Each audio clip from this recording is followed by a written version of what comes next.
Class 11 हम आपके biology का आज चैप्टर नंबर 6 स्टार्ट करेंगे जो है एनाटमी ऑफ फ्लावरिंग प्लांट्स। इसके पहले हमने मॉर्फोलॉजी समझी थी जो कि होता था एक्सटर्नल अपीयरेंस, यानी बाहर से देखने में हमें कुछ भी चीज़ कैसी लग रही है। अब हम समझेंगे एनाटमी, यानी अंदर से बॉडी में, किसी के भी बॉडी में, फ्लावरिंग प्लांट्स हैं या कुछ भी, उनकी बॉडी में क्या होता है। You can very easily see the structural similarities and variation in the external morphology of the larger living organisms, both plants and animals। यानी जो बड़े जानवर हैं उनको आप एकदम बाहर से देखकर समझ सकते हो। जैसे दो अलग अलग जानवर हैं, मान लीजिए कि एक हाथी है और एक घोड़ा है, तो आप देखकर तुरंत समझ जाएंगे कि इनमें क्या सिमिलर है और क्या अलग है। Similarly, if we were to study the internal structure, one also finds several similarities as well as differences। तो इसी तरीके से अगर हमें अंदर के स्ट्रक्चर पढ़ना है तो हमें कुछ चीज़ें सेम मिलेंगी और कुछ अलग मिलेंगी। This chapter introduces you to the internal structure and functional organisation of higher plants. तो इस चैप्टर से क्या हो रहा है, हमें अंदर के स्ट्रक्चर्स के बारे में, उनके फंक्शंस के बारे में, कि अंदर कैसा जमा हुआ है पूरा, उन सब के बारे में पता चलेगा। किसमें? हायर प्लांट्स में। Study of internal structure of plants is called anatomy. तो ये आपकी डेफिनेशन है कि study of internal structure of plant is called anatomy, जब हम प्लांट्स के अंदर के स्ट्रक्चर के बारे में पढ़ते हैं।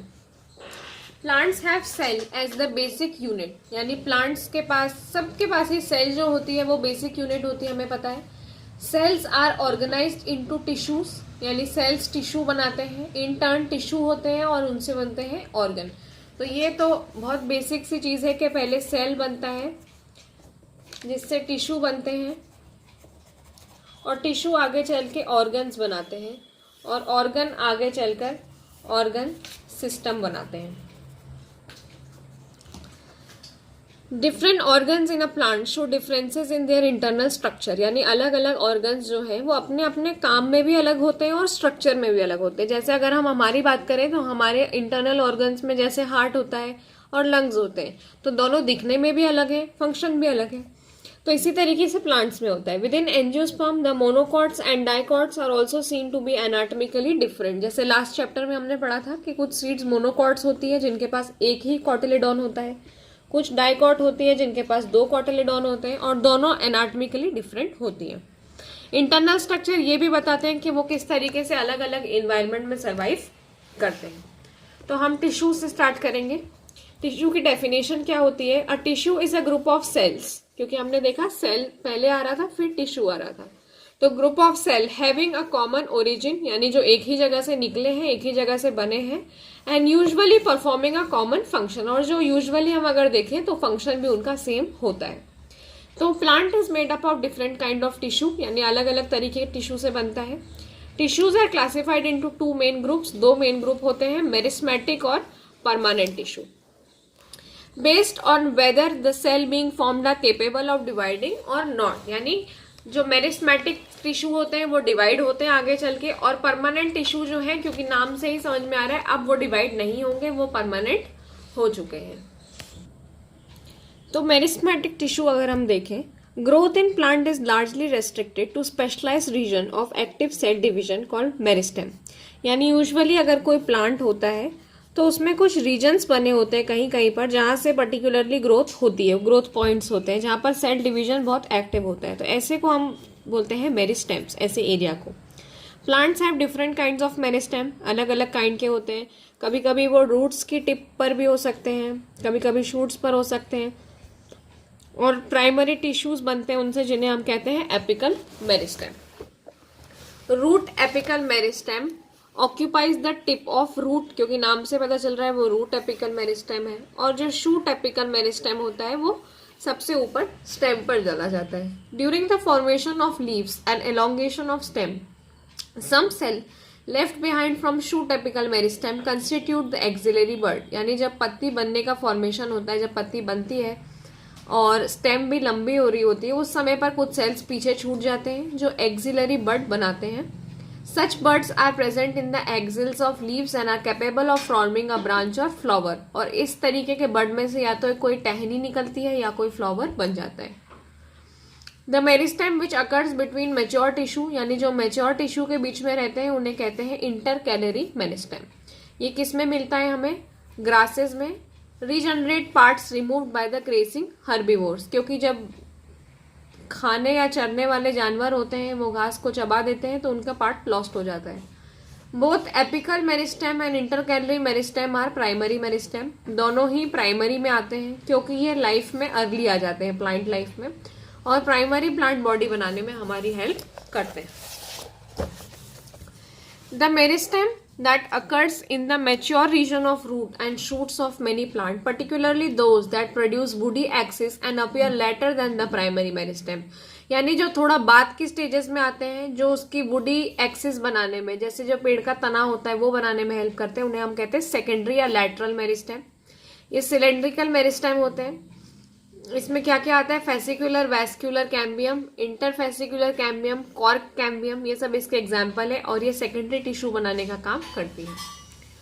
Following divisions of cell in both primary as well as secondary tissue meristem, the newly formed cells become structurally and functionally specialised and lose the ability to divide. अब धीरे धीरे क्या होता है कि कुछ सेल स्ट्रक्चरली और फंक्शनली स्पेशलाइज्ड होते हैं और उनमें डिवाइड होने की कैपेसिटी खत्म हो जाती है। ऐसे सेल्स को हम परमानेंट या मैच्योर सेल बोलते हैं जो परमानेंट टिश्यू बनाते हैं। तो कुछ स्पेसिफिक रीजन होता है एपिकल मेरिस्टेम में जिसमें से डर्मल टिश्यू निकलते हैं, ग्राउंड टिश्यू निकलते हैं और वैस्कुलर टिश्यू निकलते हैं। अब हम देखते हैं परमानेंट टिश्यूज के बारे में। Cells of permanent tissue do not generally divide further, या आगे डिवाइड नहीं करते हैं। इन सब का सिमिलर स्ट्रक्चर और फंक्शन होता है जिसको कहा जाता है सिंपल टिश्यू। और अगर इनका स्ट्रक्चर और वो अलग अलग होते हैं, अलग अलग टाइप के सेल होते हैं, तो उन्हें कहते हैं कॉम्प्लेक्स टिश्यू। यानी परमानेंट भी दो टाइप के हो जाते हैं, सिंपल और कॉम्प्लेक्स। तो सबसे पहले इसमें हम देखेंगे सिंपल टिश्यूज के बारे में कि सिंपल टिश्यू क्या होता है। A simple tissue is made up of only one type of cell, ये सिर्फ एक तरीके के सेल से बनता है। वेरियस सिंपल टिश्यू कौन कौन से हैं? पैरेन्काइमा, कोलेनकाइमा और स्क्लेरेन्काइमा। तो अब तीनों के बारे में अगर हम देखें तो पैरेन्काइमा हमारा मेजर कंपोनेंट है अंदर के ऑर्गन्स का। इनके सेल्स आइसोडामेट्रिक होते हैं, ये spherical, Oval, round, polygonal, elongated कुछ भी शेप के हो सकते हैं। इनकी वॉल्स पतली होती है और सेल्यूलोज की बनी होती है। ये क्लोजली पैक्ड भी हो सकते हैं, इनके पास अंदर बहुत कम स्पेस होती है और इसका काम होता है फोटोसिंथेसिस, स्टोरेज और सिक्रीशन का। ये जो ए वाला डायग्राम है आपका, ये है पैरेन्काइमा का। तो क्या क्या देखा हमने पैरेन्काइमा में कि इनके बीच का ये जो स्पेस है ये बहुत ही कम है और इनका काम है फोटोसिंथेसिस करना, स्टोरेज करना और सिक्रीशन करना। दूसरे पर हम आते हैं, दूसरा है आपका कोलेनकाइमा। तो कोलेनकाइमा जो है वो लेयर्स के नीचे आता है, एपिडर्मिस के नीचे, ज्यादातर डाइकॉट प्लांट्स में। It is either found as homogeneous layer, यानी एक जैसी रहती है, या फिर पैचेस में मिलती है, धब्बों के जैसी। इसके पास सेल होते हैं जो बहुत मोटे होते हैं कॉर्नर्स पर, उनमें सेल्यूलोज भरा होता है, हेमी सेल्यूलोज भरा होता है और पैक्टिन भरा होता है। ये भी ओवल, स्फेरिकल, पॉलीगोनल कैसे भी हो सकते हैं और इनके पास कई बार क्लोरोप्लास्ट भी रहता है। अगर क्लोरोप्लास्ट है तो फिर ये खाना बनाते हैं। ये मैकेनिकल सपोर्ट देने का काम करते हैं मेजरली तो, और growing parts of the plant को, जैसे यंग स्टेम या फिर कोई नई पत्ती है तो ये सपोर्ट देते हैं। और तीसरा है स्क्लेरेन्काइमा। इसके पास लॉन्ग नैरो सेल्स होते हैं, मोटे, जिनके पास लिग्निफाइड सेल वॉल्स होती हैं और छोटी छोटी पिट्स बनी होती हैं। ये यूजुअली डेड होते हैं, इनके पास प्रोटोप्लास्ट नहीं होता है और ये फाइबर्स से बने हो सकते हैं, स्क्लेराइड से बने होते हैं। अगर फाइबर्स हैं तो थिक वॉल्ड होते हैं, एलोंगेटेड होते हैं, पॉइंटेड होते हैं, जनरली ग्रुप्स में होते हैं। और स्क्लेराइड है अगर तो स्फेरिकल, ओवल या सिलेंड्रिकल होते हैं, बहुत मोटे होते हैं और डेड सेल्स होते हैं। इनके बीच में थोड़ी नैरो कैविटीज होती हैं और कॉमनली ये फ्रूट वॉल ऑफ नट्स में मिलती हैं। Pulp of fruits like guava, जैसे कि जामफल में, pear and sapota, seed coats of legume, leaves of tea. और इसका काम क्या है? ये भी मैकेनिकल सपोर्ट प्रोवाइड करती है। तो ये थे सिंपल टिश्यू जिसमें तीन टाइप पढ़े हमने, पैरेन्काइमा, कोलेनकाइमा और स्क्लेरेन्काइमा। अगले आते हैं complex tissue. Complex tissue are made up of more than one type of cell जो एक साथ काम करते हैं यूनिट के जैसे। इसमें आते हैं जाइलम और फ्लोएम, ये नाम आपने पहले भी सुने होंगे। तो जाइलम का काम होता है conducting tissue for water and minerals for root to the stem and leaves, यानी इसका काम है वाटर ट्रांसपोर्ट करने का। जनरली आपसे काम पूछा जाता है। ये मैकेनिकल स्ट्रेंथ भी देता है और इसमें 4 एलिमेंट्स होते हैं, ट्रैकीड्स, वेसल, जाइलम फाइबर्स और xylem parenchyma. Tracheids elongated tube like cells होते हैं जिनकी वॉल थिक रहती है एंड टैपर्ड होते हैं, डेड होते हैं, इनके पास भी प्रोटोप्लाज्म नहीं होता है। और वेसल्स में देखें तो लॉन्ग सिलेक्ट्रिकल ट्यूब लाइक स्ट्रक्चर होते हैं, लिग्निफाइड वॉल्स, बीच में एक बड़ी सेंट्रल कैविटी होती है। जाइलम फाइबर भी मोटी वॉल के होते हैं, सेंट्रल ल्यूमेन होता है। और जाइलम पैरेन्काइमा लिविंग होते हैं, ध्यान रखना, और थिन वॉल्ड होते हैं, यानी ये बाकी सबसे अलग है। इनके सेल वॉल सेल्यूलोज से बनी होती है, ये खाना स्टोर करती है स्टार्च और फैट के फॉर्म में। ठीक है। प्राइमरी जाइलम दो टाइप का होता है, प्रोटोजाइलम या मेटाजाइलम। जो पहले बन जाते हैं वो प्रोटोजाइलम होते हैं, जो बाद में बनते हैं वो मेटाजाइलम होते हैं। मान लीजिए कि ये सेंटर के सेल्स हैं और फिर ये बाद में बने हुए सेल्स हैं, तो जो बीच वाले सेल्स होंगे इन्हें हम प्रोटोजाइलम बोलेंगे और जो बाद में बने हुए सेल हैं ये मेटाजाइलम होते हैं। ठीक है। इसके बाद प्राइमरी जाइलम अंदर की तरफ, प्रोटोजाइलम जो होता है वो सेंटर की तरफ होता है, मेटाजाइलम बाहर की तरफ होता है। तो यूजुअली ये जो अरेंजमेंट होता है ये स्टेम में होता है, जिसमें प्रोटोजाइलम अंदर और मेटाजाइलम बाहर। ऐसे अरेंजमेंट को हम एंडार्च बोलते हैं। और अगर रूट्स का देखें तो उनमें प्रोटोजाइलम बाहर होता है और मेटाजाइलम अंदर होता है, और ऐसे वाले को हम बोलते हैं एग्जार्च। तो एंडार्च और एग्जार्च दो अरेंजमेंट होते हैं। फ्लोएम का काम होता है फूड ट्रांसफर कराना, इसको आप ऐसे ही याद रखेंगे, फ्लोएम, एफ से समझ लीजिएगा उसको, वैसे उसकी स्पेलिंग पी से होती है, लेकिन फ्लोएम और फूड ऐसे आपको याद करना है। Usually from leaves to other parts of the plant. Phloem in angiosperm is composed of क्या क्या है उसमें, sieve tube elements, companion cell, phloem parenchyma, phloem fibres, ये सारी चीजें इसमें मिलती हैं। थोड़ा बहुत इनके बारे में देखते हैं। सीव ट्यूब एलिमेंट्स लॉन्ग होते हैं, ट्यूब लाइक स्ट्रक्चर होते हैं, लॉन्गिट्यूडनरी अरेंज्ड होते हैं। और companion cell specialised parenchymatous cell होते हैं। इसके अलावा phloem parenchyma elongated tapering cylindrical cell से बनी थी। जो फ्लोएम पैरेन्काइमा होती है वो फूड मटेरियल स्टोर करके रखती है, रेजिन्स, लेटेक्स और म्यूसिलेट जैसे सब्सटेंस भी प्रोड्यूस करती है, अपने पास स्टोर करके रखती है। फ्लोएम फाइबर्स क्लेरेन्काइमेटस सेल से बने होते हैं। और इसके अलावा ये हमको किस में मिलते हैं, जैसे जूट, फ्लैक्स और हेम जो हम देखते हैं जिनसे बोरियां बनाई जाती हैं, ये उसमें मिलते हैं। कमर्शियली इनको यूज करा जाता है। तो पहले प्राइमरी फ्लोएम में नैरो सीव ट्यूब्स होती है जिन्हें प्रोटोफ्लोएम बोला जाता है, और जो बाद में बनते हैं वो मेटाफ्लोएम होते हैं।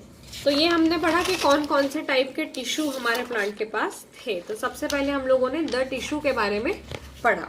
अब आगे इसमें स्टार्ट होगा कि टिश्यू सिस्टम पूरा कैसे चलता है। We were discussing types of tissue based on the types of cell present. तो अभी तक हमने क्या देखा कि किस तरीके के सेल रहते हैं जो कि हमको टिश्यू बनाने में किस तरीके की हेल्प करते हैं। Let us now consider how tissues very depending on their location in the plant body, यानी किस तरीके से टिश्यू लोकेशन के हिसाब से अलग अलग रहते हैं। लोकेशन के हिसाब से उनका स्ट्रक्चर और फंक्शन भी अलग हो जाता है, और उनके स्ट्रक्चर और लोकेशन के हिसाब से वो तीन टाइप के होते हैं, एपिडर्मल, ग्राउंड, फंडामेंटल, वैस्कुलर और कंडक्टिव। तो सबसे पहले हम शुरू करते हैं एपिडर्मल टिश्यू सिस्टम से। एपिडर्मल टिश्यू सिस्टम क्या है? Epidermal tissue system forms the outermost covering of the whole plant body, यानी पूरी बॉडी को सबसे बाहर की जो कवरिंग होती है वो एपिडर्मल होती है, जिसमें एपिडर्मल सेल्स होते हैं, स्टोमेटा होते हैं, एपिडर्मल अपेंडेजेस जैसे ट्राइकॉम्स, हेयर्स वगैरह होते हैं।